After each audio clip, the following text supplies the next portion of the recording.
that I am audible to you loud and clear?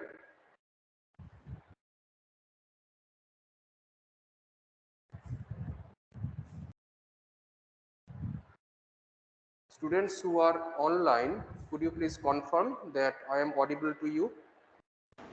Yes, sir. Okay, very good. So today, we are going to start talking about a very important protocol which is called DNS.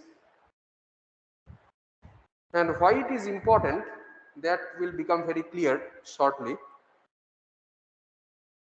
So, Acha, by the way, Nidhi, can you please take the attendance online, please? So keep a record of Okay. the attendance online. Yes. Yeah. So why it is important, that will be clear very shortly. In the same way as the IP address is at the heart of the internet, you are able to understand, right? So in the same way as the IP address is at the heart of the internet, DNS is a protocol which is also integral to the functioning of the internet. So the full form of DNS is domain name system, and this I will make clearer. What is domain, what is domain name, and why it is required will be clear very shortly. Now let us try to understand one thing, that when we talk about IP address, IP addresses are difficult to remember, right? These are required. The dotted form of the IP address is required, but it is difficult to remember. What is easier to remember? What is easier to remember is names, right? So if I tell you what is your roll number, it is an unique identity for you, but it is difficult for me to remember your roll number. But if you tell me what is your name and you tell me that it is Animesh, then it goes to my head easily. So working with IP addresses in that dotted decimal form is more difficult, and rather for the humans, working with names is easier. Okay, so this domain name system or domain names, this thing, so this one basically, that is the advantage, that you have to, it will be convenient to remember the names. So when I say that google.com, that is easier, but then if you have to remember the IP address of google.com server, then it will be more difficult, right? It is easier to remember iitkgp.ac.in, but that address, IP address corresponding to iitkgp.ac.in's web server, that is not so easy to remember. Not only from a remembering point of view, but also from the functional point of view, as we will see, that working with names has certain advantages. Although actually what is happening is, behind the scene, the IP addresses will take effect and the actual addressing will be with the help of IP address. So this is one part. Second part is the address itself. When I say that what is my address, I say, if I have to give somebody my official address, then I say that, you know, room numbers XYZ, Takshashila building, second floor, whatever, right? So what I'm doing, so my address is basically a sequence of identifiers, which if we go through, then we would be able to identify the exact location of my office. So if somebody told that what is your office address, and I say that it is room number 173, right? That is not much useful.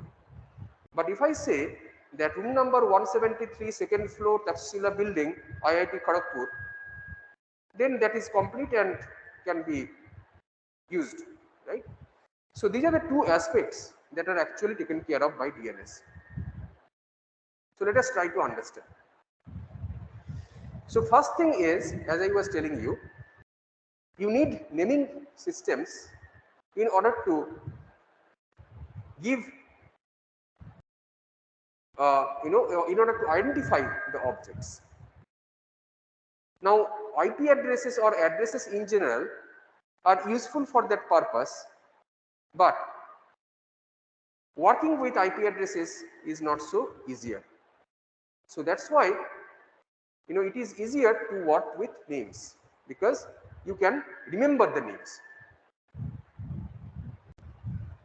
So you would also like to get the address or other objects using a particular name. So given a name, you would be able to find out the corresponding address. www.google.com. Easy to remember, I type in, but then behind the scene, actually the IP address corresponding to the google.com server, that will take effect. But for me, I am not typing 124 dot something, I am not typing there. If I type that also, that will work, but I don't do that, right? So DNS basically gives a provision to map names to resources of several types. So it's a protocol. DNS is a protocol. So in general, you see that in order to identify the addresses, a certain convention like what I was telling you is more useful because it is hierarchical. I know where IIT campus, IIT Kharagpur is. Then within IIT Kharagpur, I know where Takshashila building is. Within Takshashila building, I know where second floor is, and so on. But if I had simply said room number 173, then that would have been useless. So from a scalability point of view, this sort of hierarchical addressing mechanism is useful. So the name basically is how the endpoint is referenced. So these names could be David, Tokyo, itu.int or whatever. Okay? But these names do not have any significance whatsoever. It could be any name for that matter. So little bit of history so that you understand how things originated. Back in 1983, this DNS protocol was created. The corresponding details of the DNS protocol are basically captured in the RFCs 1034 and 1035. And after that, this protocol has gone through several modifications which are not mentioned over here but are captured in subsequent RFCs. But that's in the 1983s. Back in the ARPANET days, 1970s, there was this host.txt file.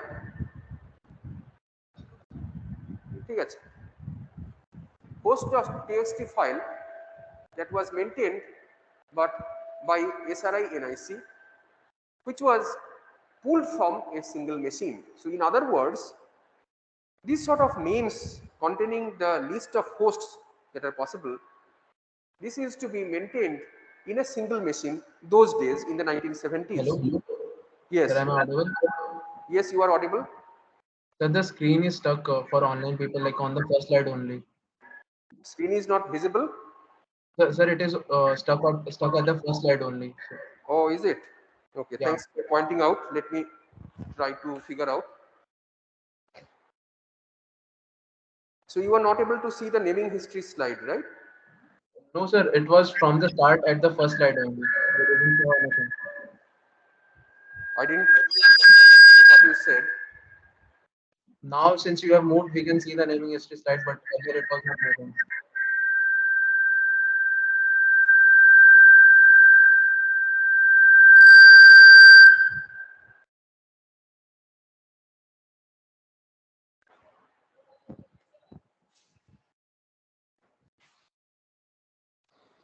So now we can see the naming history slide.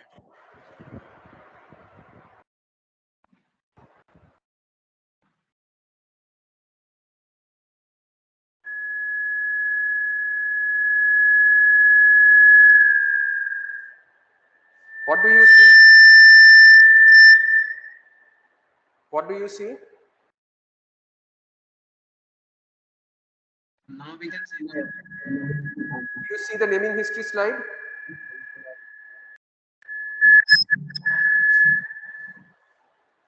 Do you see the naming history slide?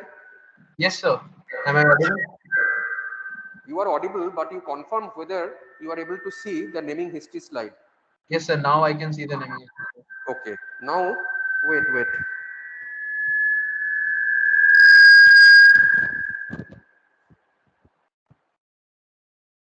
Hello. Acha. Now let me try to change my slide and see. Do you see the DNS slide? Yes, sir. Yes, sir. I think it will work, but still in the full screen mode. Let me. Naming history slide visible. Yes, sir. Yes, sir. DNS slide visible. Yes, yes, sir. Now probably it is working. Okay. No, sir. No, sir. No, sir. What? DNS slide is not visible. Only naming history slide is visible. But naming history, can you see now? Yes, sir. Yeah. So DNS is the next slide. Don't worry. But when you moved, I didn't saw that. What? When you moved to the DNS slide, I was not able to see it. Can you see the DNS slide? No, sir. No. Yes, no, sir. Arey bapre. What do I do? I don't know. Sir, we can even not see the full screen mode. We can see your present PPT. That's okay because I was in the normal mode only. Okay. Let me try to share once more.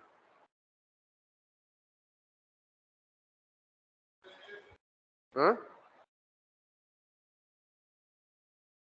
Naming history slide visible. Acha, in the PPT mode it is not visible. Naming history slide visible in the full screen mode. Yes, sir. DNS. Yes, sir. Okay. So then it is fine. Okay. So in case you are not able to see later on when I flip slides, let me know. Okay, sir. Thank you, sir. Now.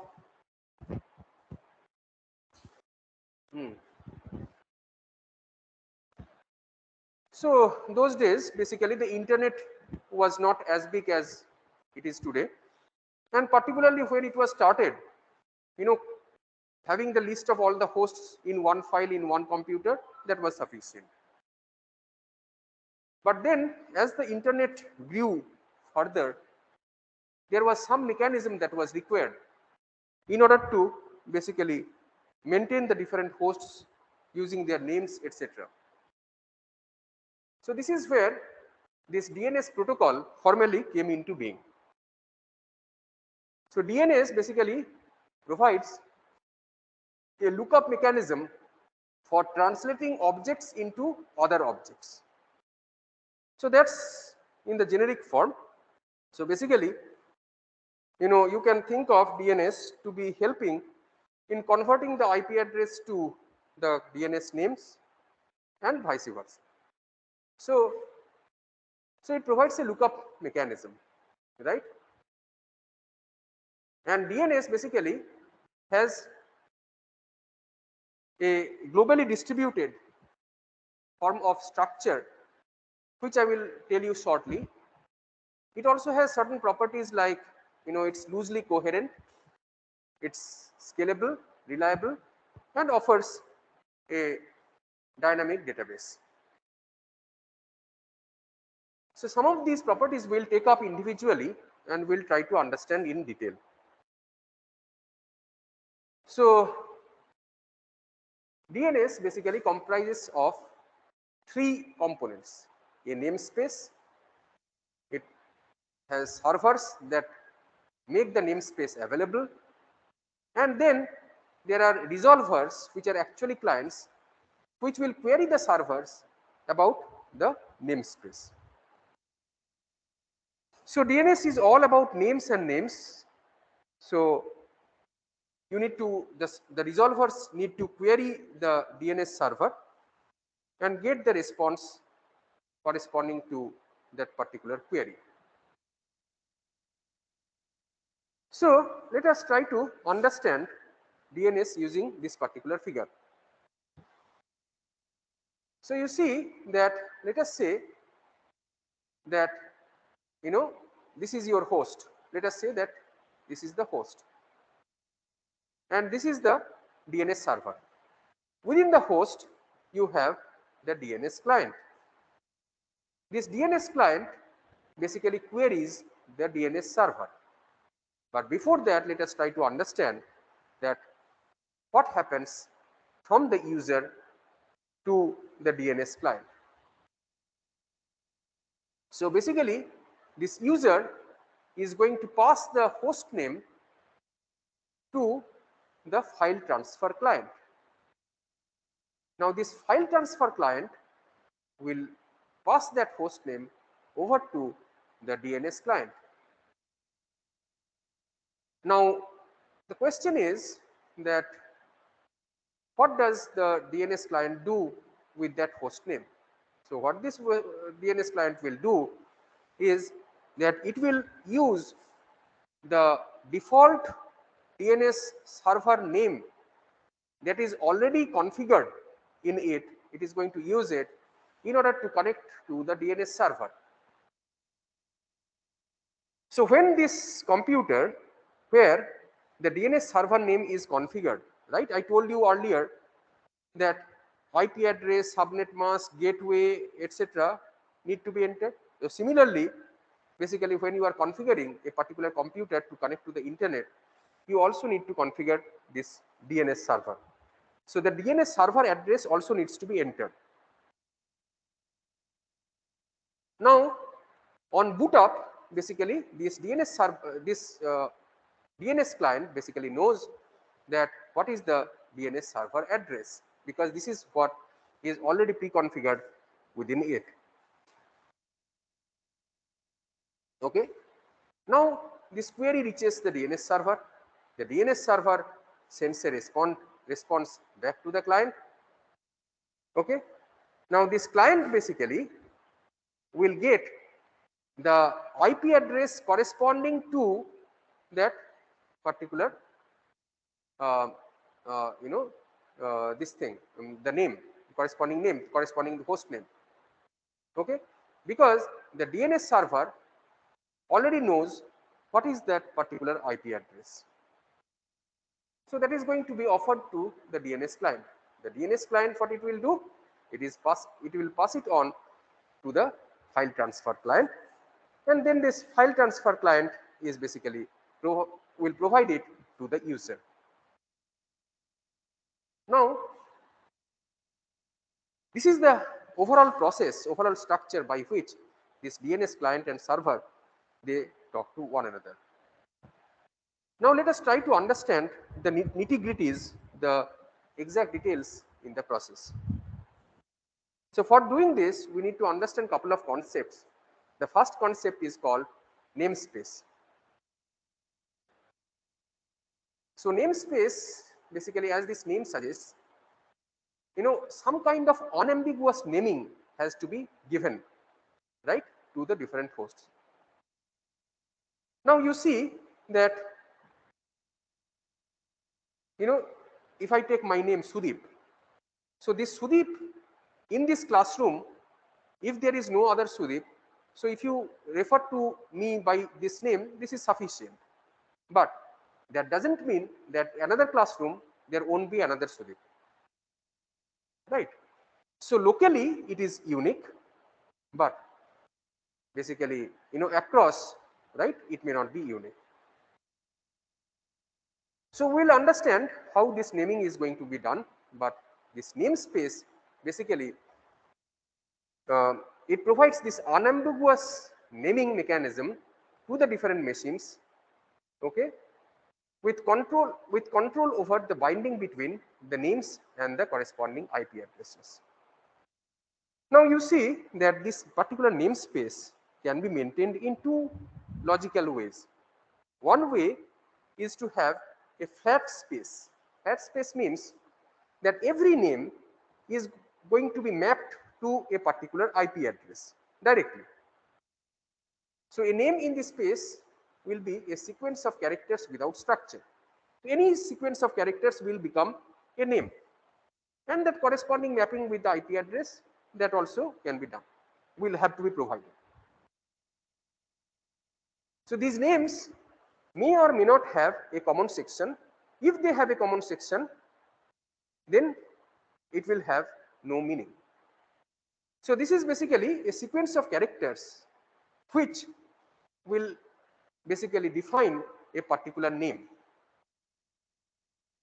Now this sort of thing is good, but it is not scalable. So a better way would be to have a hierarchical namespace.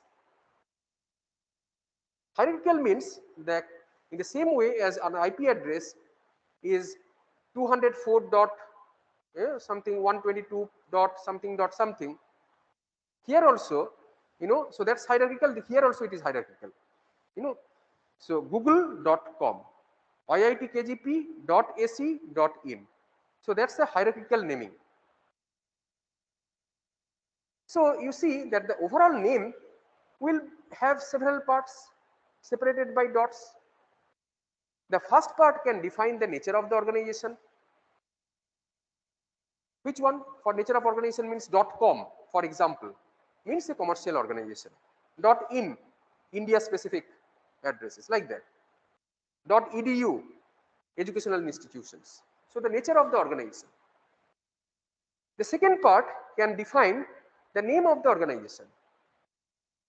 IIT KGP. The third part can define departments in an organization. CSE.iitkgp.ac.in. Clear? And this process can continue. So you see that it is not flat. It is not one sequence of character. It is not a string of character, a string of this thing. So it's basically dot separated hierarchical structure.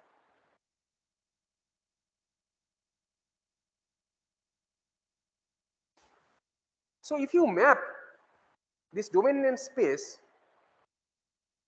graphically, what it is going to look like will be a inverted tree like structure. Inverted tree like structure. So in this tree like structure, there will be a root, there will be intermediate levels, right?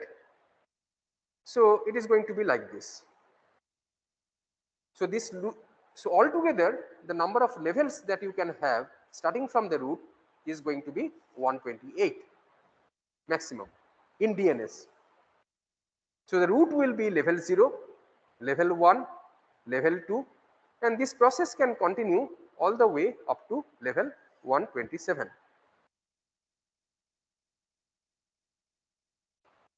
Now, what is this domain in this DNS, in the domain name system? So what is this domain? So I was telling you that you have the root, then .com, .edu, like that, and within that, so whatever is basically within this .com, right? So within this com, this becomes the domain. So here edu, whatever. Similarly, this particular node, whatever is within it, it becomes its domain. So you see that these are all the demarcated ones are all domains. So as you can understand that the domain can be subdivided into subdomains, and this process can continue. Then, having understood what is the domain and domain name, let us understand another very allied concept which is called the label. So each node in the tree has a label, which is basically a string with a maximum of 63 characters. So the label names will be maximum 63 characters. So what is this root in this structure? The root also has a label which is called the root label, but that root label doesn't have, it's a null string, doesn't have any characters. So this root has a label without any characters, it's a null string. Okay. Now this edu is a label, top university is a label, B department is a label, A computer is a label. Okay. So these are all different labels. So DNS basically requires that the children of a node have different labels. So if you look at this particular node, its children, so it has one child in this particular example, it also has a label. If it had two different children, then it should have had another label. So these labels will have to be unique under that particular domain. Okay. So that will guarantee the uniqueness of the domain names. So you see these domain names over here, root, from root you have edu, edu topuniversity.edu, topuniversity.edu, then we have bdip.topuniversity.edu, acomputer.bdepartment.topuniversity.edu. Now you might wonder that at the end there is a dot over here. What is it? Anyone? What is this dot at the end?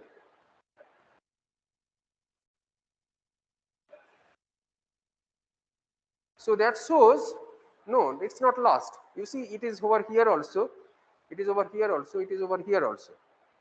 So it shows that this hierarchy can continue even further. So what it means is after this also this can basically continue. So a computer dot b department dot top university dot edu, right? And above this it will be root. Okay, so this process can continue basically. Above this is going to be the root. Okay. So instead of .edu, after .edu, if there was something, so let us say that .xyz, right? Unless you put a dot afterwards, it cannot be put under the root. Okay. So the name servers, as I was telling you, will have to be, the names have to be structured hierarchically. So same thing for the name servers also. So you have this root server, then you have the edu server, you have com server, US server, in server, and so on. Within edu server, you could have something.edu, something else.edu. Within com server, you can have abc.edu, xyz. Sorry, not edu.com, xyz.com, and so on. So you see that it's a inverted tree-like structure that is maintained in the name servers as well.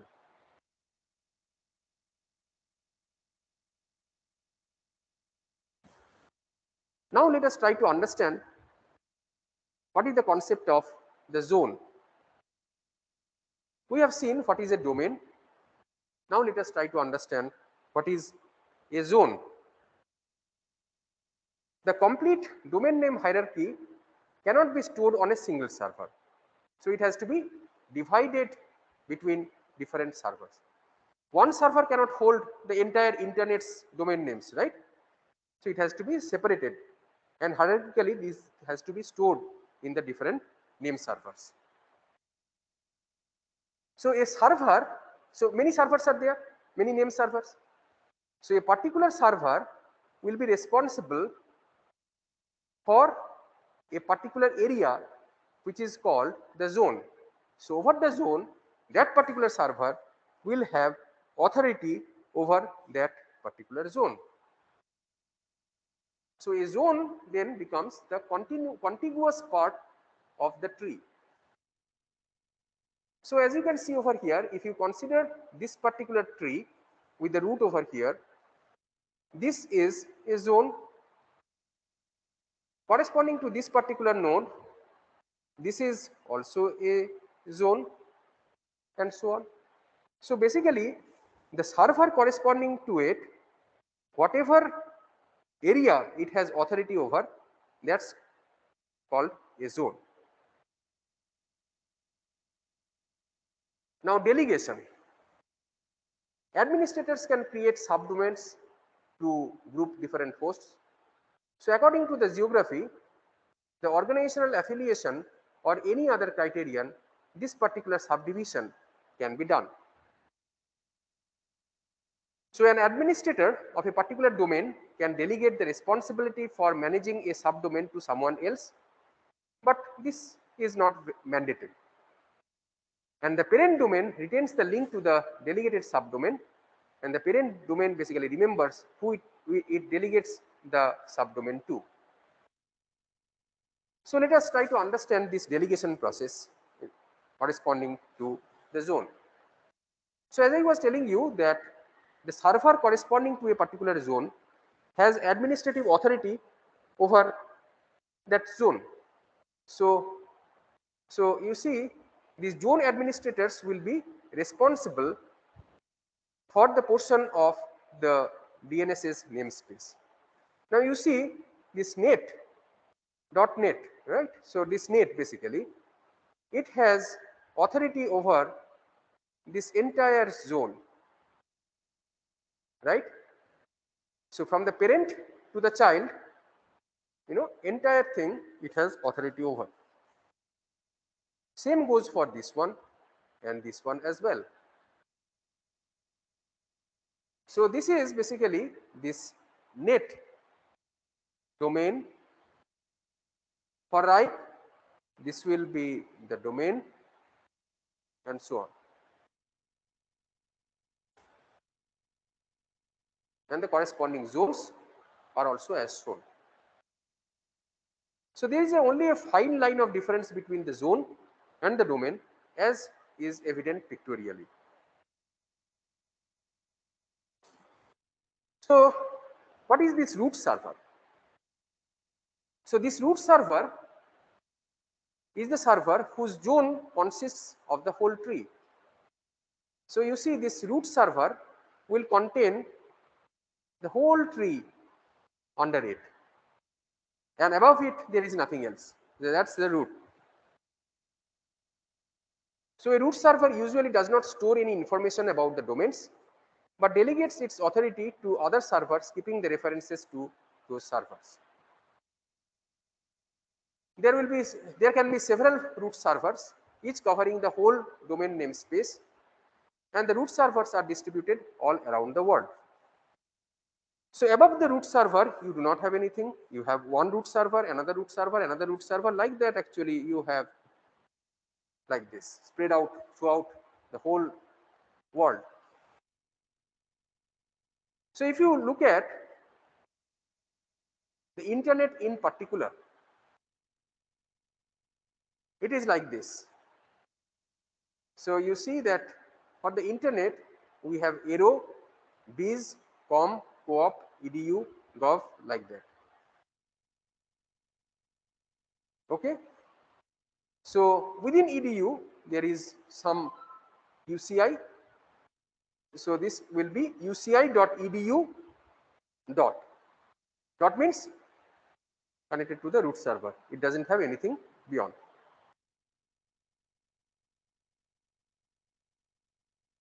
So the corresponding labels and their description are also given over here. So for example, MIL is for military groups in the US. EDU is for educational institutions, typically in the US only. GOV is for government institutions, and so on. Hmm. There are some country specific domains also. For example, this one is for UAE, this is for France, this is for US, this is for Zimbabwe, I think, and so on. So you see, this DNS is a global system. Do you understand? So that means that these DNS servers will have to be spread all across in that hierarchical fashion that I was showing you earlier. But the data, the name data, will have to be maintained locally. Even if it is maintained locally, through that client server interaction that you have learned in your lab, through that interaction you can fetch, the client can fetch this DNS data from a particular computer. Now which computer, which server is going to provide that data to a particular client, that depends on that particular zone. Okay. So what you need to do is query these servers. So querying this server is called the lookup mechanism. So you need to perform DNS query, server queries, or it is called DNS lookup. This DNS lookup can be performed by any device, and the remote DNS data is locally cacheable to improve the performance. So what does it mean? So first of all, this lookup, that means the query, can be done from anywhere around the world, but it is going to progress, in hierarchical manner, the way the structuring is done. But uh, this data will be stored locally. What does it mean? That means this local computer, once it searches and finds out a particular response, it will be stored, that response will be stored in the local cache of that computer for certain duration of time, after which it is going to expire and it has to be refreshed. But for a certain duration of time, this has to be stored.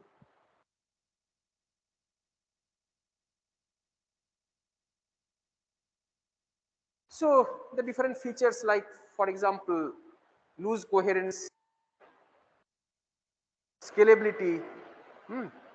So for you see that one server has over 20, what is it? This will be 20 crore, 20 crore I think, right? 20 crore names. Similarly, reliability also, because what you are doing, you do not have one computer storing all the data. It is all distributed in a hierarchical fashion.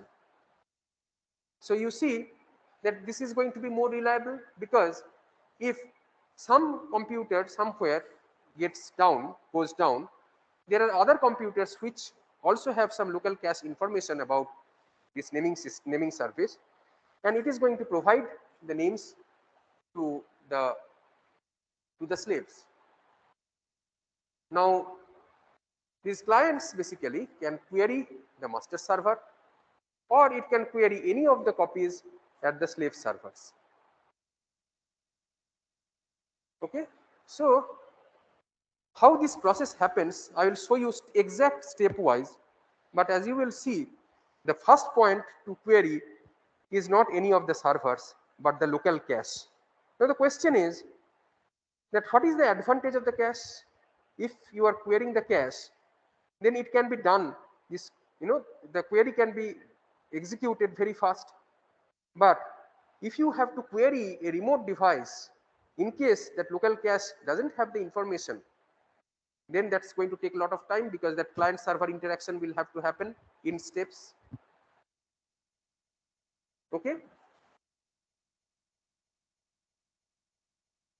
So DNS basically is at the application level. So it has to run on any of the transport protocols like either the TCP or the UDP.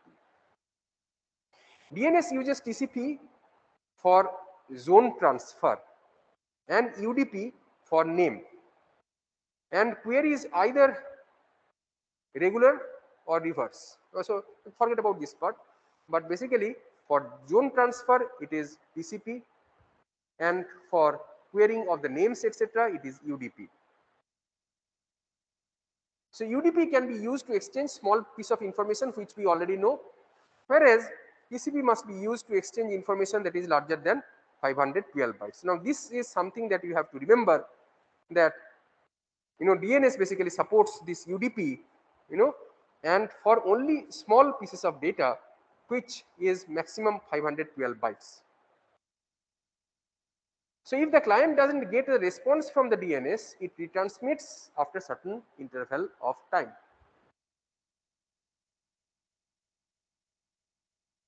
This database can be updated dynamically. You can add, delete, modify any record in that particular database containing this name information. Now, this is a very important thing in DNS and we need to understand it very well. It is called the process of resolution. So, what is the time now? Achha. I think we can complete it, right? Do you want to take a break? You want to take a break? Or another 15-20 minutes it will take and then it will be complete. Let us complete it. Huh? So, what is the purpose of DNS once again before we do this? You have certain name iitkgp.ac.in, which is easy to remember, but we need the corresponding address to work it at the network layer and below, and in fact in the transport layer also same thing. So the question is where and how this mapping will be done, and number two is if this mapping is kept somewhere either as a flat hierarchical space or flat space or in the hierarchical space, then how this query will be performed. So for this you need to do resolution. So it is called more specifically name address resolution. Name, you give the name, you get the address. You give the name, you get the address. Okay, which address? IP address. So DNS basically works on the client server fundamental. Okay, so here the host needs to map an address to a name or a name to an address. Okay, so by a certain particular process which involves a DNS client and the DNS server. This DNS client is called the resolver and it gets the help of the closest DNS server for resolving that particular name to the corresponding IP address. If the server has this information, where does it have? In the cache. It satisfies the resolver. Otherwise, it either refers the resolver to other servers or it asks the other servers to provide the information. If you do not already have it, you ask somebody else to provide that information.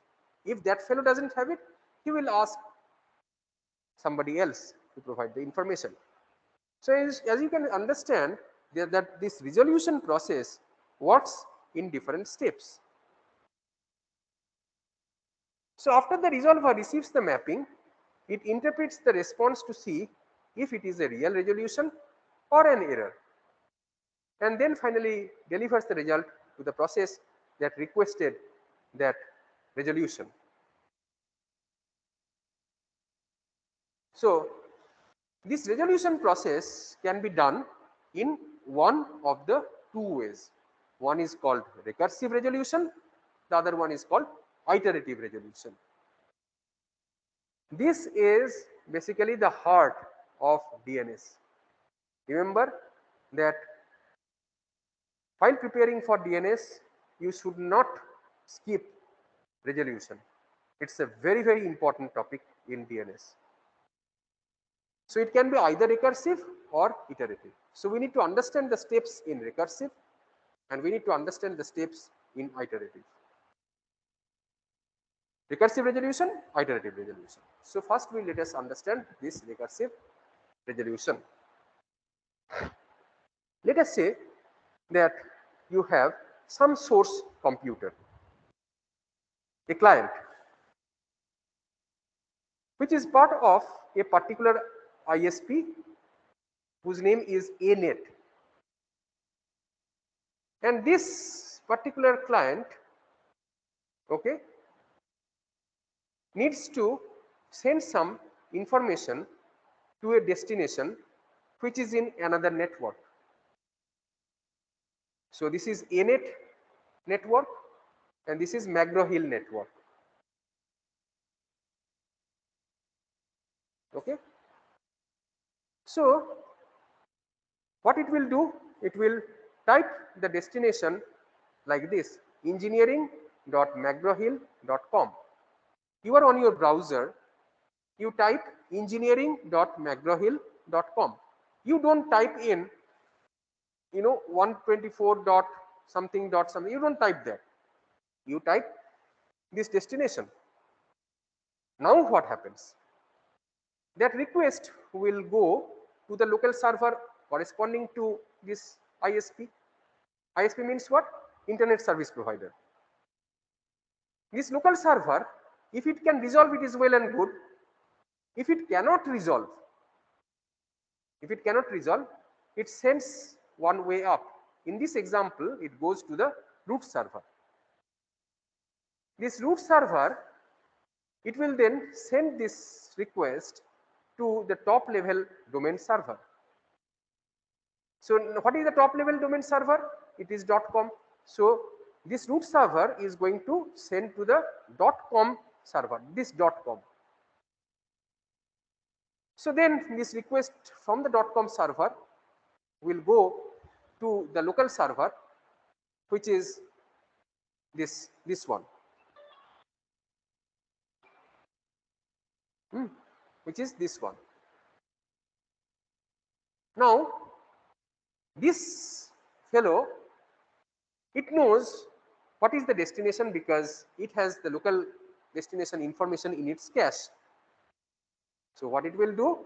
It will send it to the .com server to root server back to this dns.anet.com server. So as you can understand, in the same way we use recursive programming, right? You see here also you will find a similar kind of structure. So this guy sends to this one cannot solve it, it sends to this one recursively, right? This one cannot do it, it sends here from here. So recursively it flows. So this is one mechanism for resolution of name to address. Okay. Now what is the other mechanism? It is called iterative resolution. So as you can see over here, this is the resolver, local server cannot do it, sends to the root server back to this local server.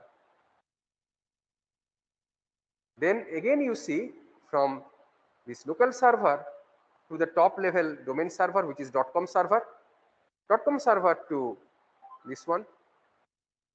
Again this one cannot resolve completely, so it will send to this one, to this one. You see anchored at this dns.anet.com server, you have this iterative kind of procedure between all the servers that are connected in this hierarchy. So I hope that this difference is clear to all of you. 1, 2, 3, 4, 5, 6, 7, 8, 9 recursive like this, whereas iterative 1, 2, 3, 4, 5, 6, 7, and then 8. Understood the difference?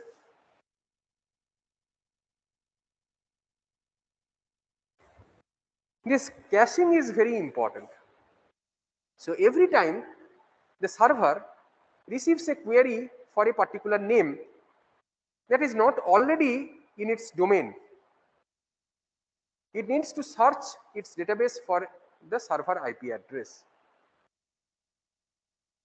To reduce this search time, DNS uses this mechanism which is called caching. So whenever the server asks for mapping from another server, and then it gets that information from that remote server, it will store that information locally. And the process of storing that local information locally for a certain duration of time, a shorter duration of time, it is called caching. What is the advantage of caching? That in case another future request comes, that information that I have got through either recursive or iterative lookup, that information is already stored. So I do not really need to again do that process, and I can retrieve it locally from the cache. Clear?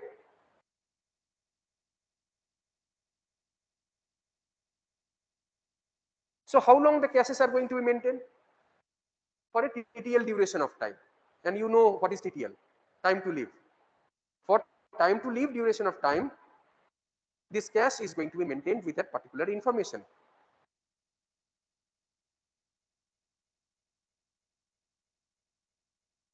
So you see, where does the DNS data live?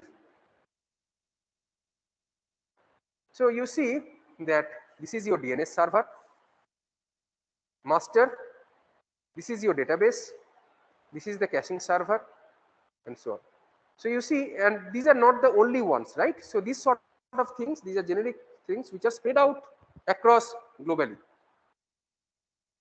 So consequently, what will happen is that because it is not in one computer, any change in the DNS will propagate eventually to all the other connected servers and computers. But it is not going to happen instantly. It will happen over a long duration of time.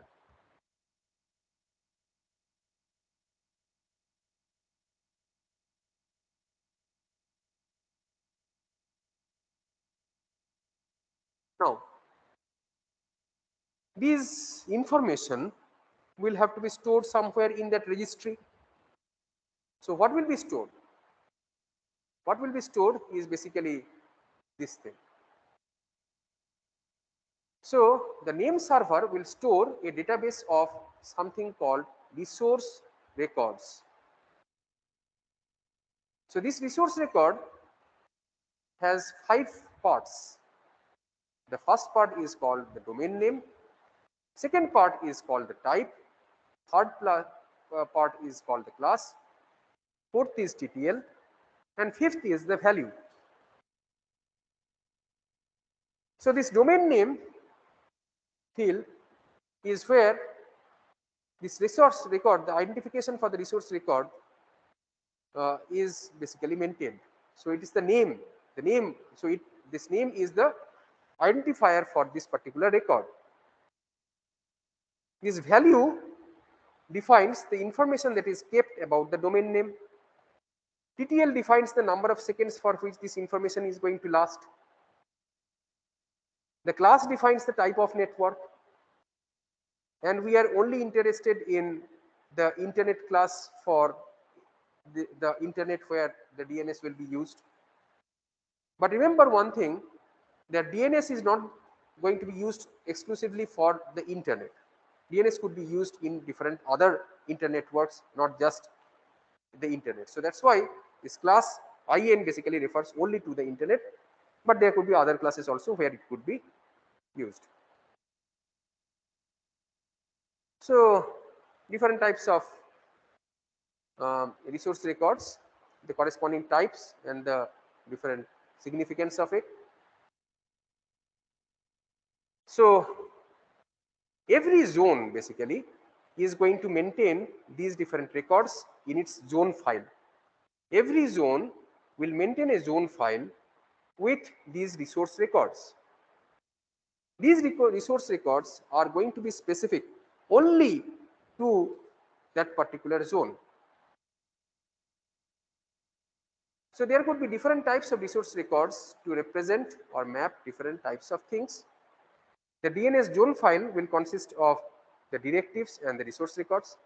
These directives will begin, so resource records we understand, but this zone file is also going to have this directive which starts with the $sign.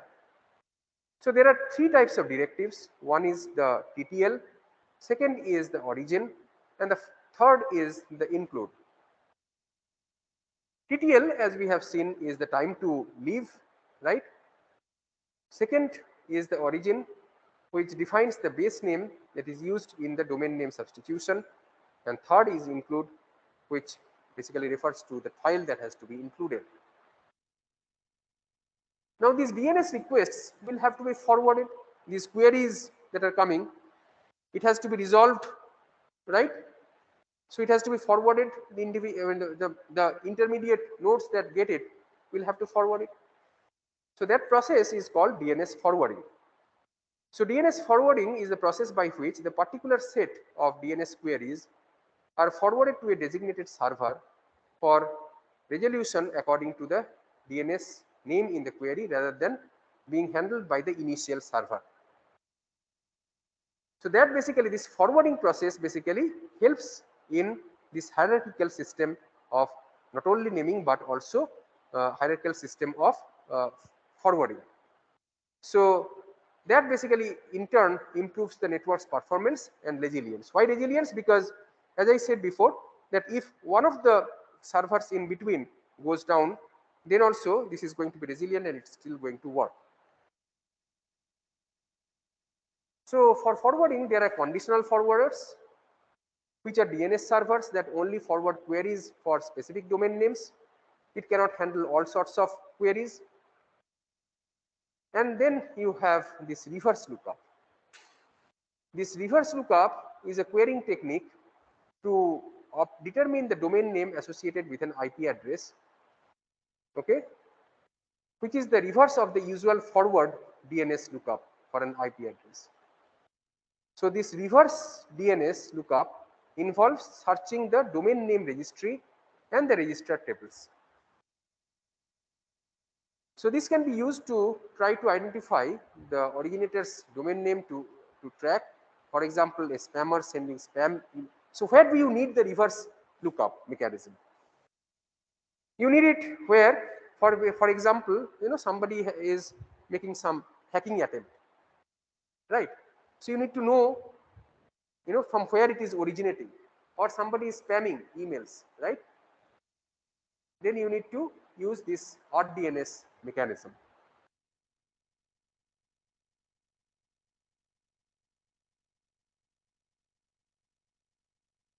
Now this DNS messages.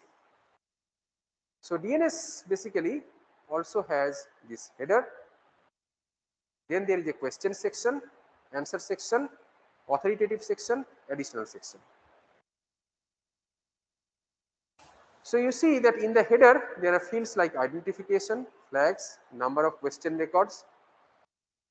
Then you have the number of answer records, number of authoritative records, and number of additional records. So basically, what is DNS doing? Question, answer, question, answer. So that's why you see these kind of fields like number of question records, number of answer records. These are basically specifically built into the header of DNS. So DNS uses either TCP or UDP for specific purposes. Actually not just either, it's basically both. In both cases, the well-known port that is used by the server is port 53. So basically DNS uses port 53. UDP is used when the size of the response message is short, only maximum 512 bytes. So if it is more than that, then the TCP connection is going to be used. So if the resolver does not know the size of the response message, it can use the UDP port. However, if the size of the response message is more than 512 bytes, the server truncates the message and turns on the TC bit. The resolver now opens a TCP connection and repeats the request to get a full response from the server. See, DNS is good, but it also has certain security vulnerabilities. Can you tell me, without looking at the slide, what sort of vulnerability is going to be there in the process, the way DNS operates? Can anyone tell me?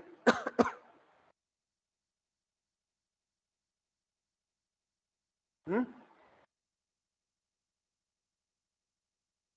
No. So let me read out for you. So what sort of vulnerability? The attacker may read the response of a DNS server to find the nature or the names of the sites the user mostly accesses. So this type of information can be used to find the user's profile. One type of attack. Second, the attacker may intercept the response of a DNS server and change it or create a totally new bogus response. So the response that is provided can be changed, can be tampered. So now everything will be crippled. So this is the type of attack. Third, the attacker may flood the DNS server with several different queries. So then what you get is a denial of service attack, right? So you know the denial of service attack, that basically you flood a particular server with lots of bogus queries and so on. So these are the different types of attacks that can be performed on DNS. So that's all about it.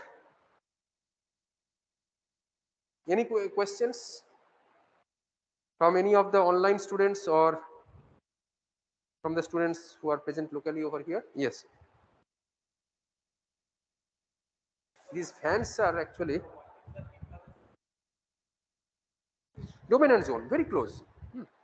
So let me take that picture once again. Domain and close. Sorry, domain and zone.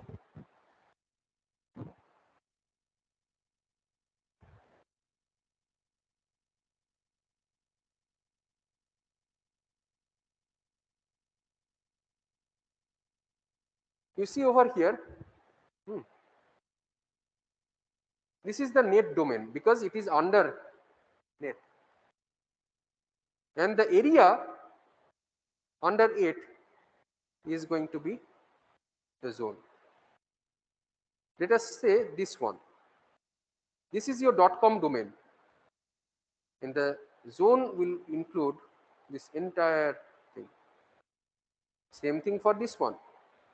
This could be the domain and within which you have this zone.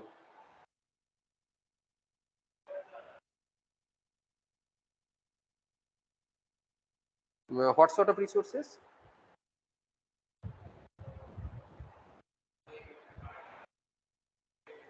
No. So these records that we talked about are distributed throughout in the different name servers.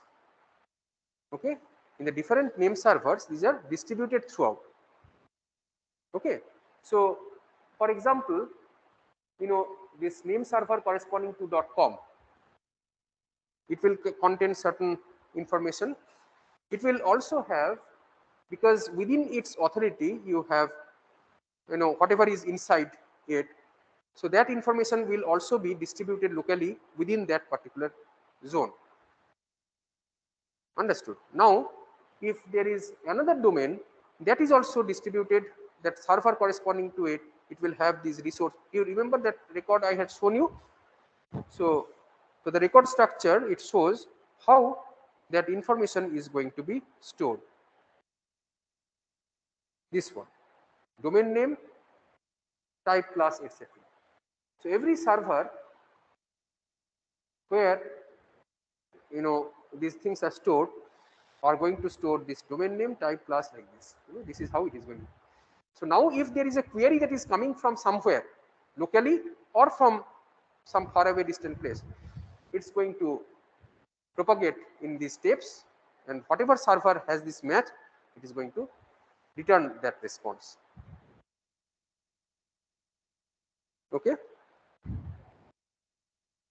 Online students, who all are online? Let me see.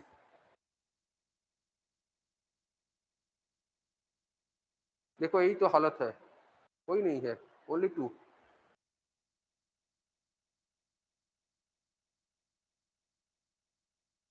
ठीक है.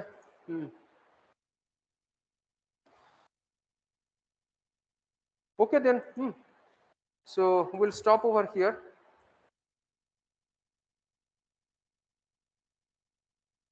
Okay, thank you. Bye.